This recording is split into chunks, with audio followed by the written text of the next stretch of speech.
This was pretty puzzling to watch.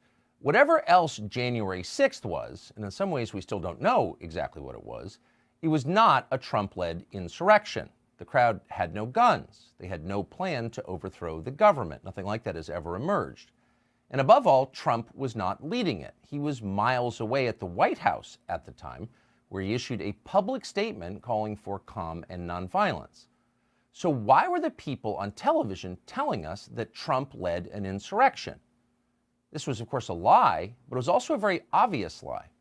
So clearly we were watching the rollout of a talking point, words crafted for a specific purpose. But what was the purpose?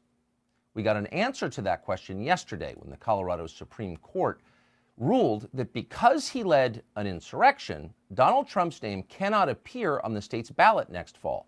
The 4 liberal judges who concluded this cited as their justification Article 3 of the 14th Amendment, which was written in 1868 to keep former Confederate officials from holding office. That was the sum total of their reasoning. Despite the fact Donald Trump has never been convicted by any court of insurrection, and although the 14th Amendment specifically does not apply to the presidency, Donald Trump cannot run for president because he's an insurrectionist. This seemed like lunacy, because it was lunacy. 3,000 miles away in El Salvador, there was no question about what was happening. The United States has lost its ability to lecture any other country about, quote, democracy, wrote Salvadoran President Nayib Bukele. And yet in this country, no one on the left dared say that. Instead, Donald Trump's enemies celebrated.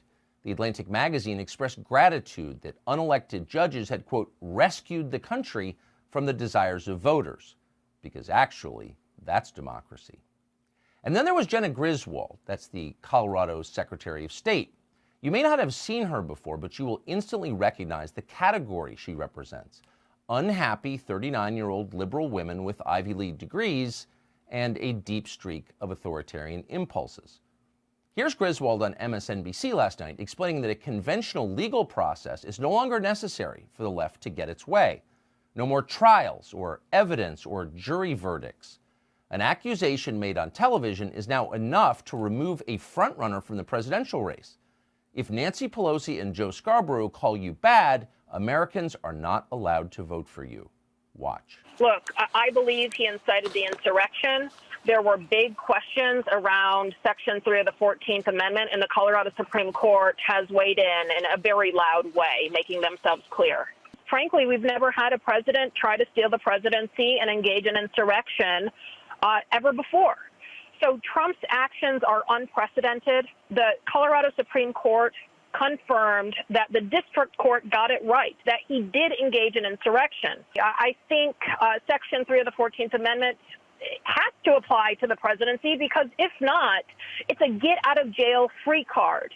And in a country of laws where no man is above another, we can't have one office be able to do whatever they want when it comes to rebellion and then be able to be seated in office again. None of this seems very American. All of it looks like the actual end of democracy.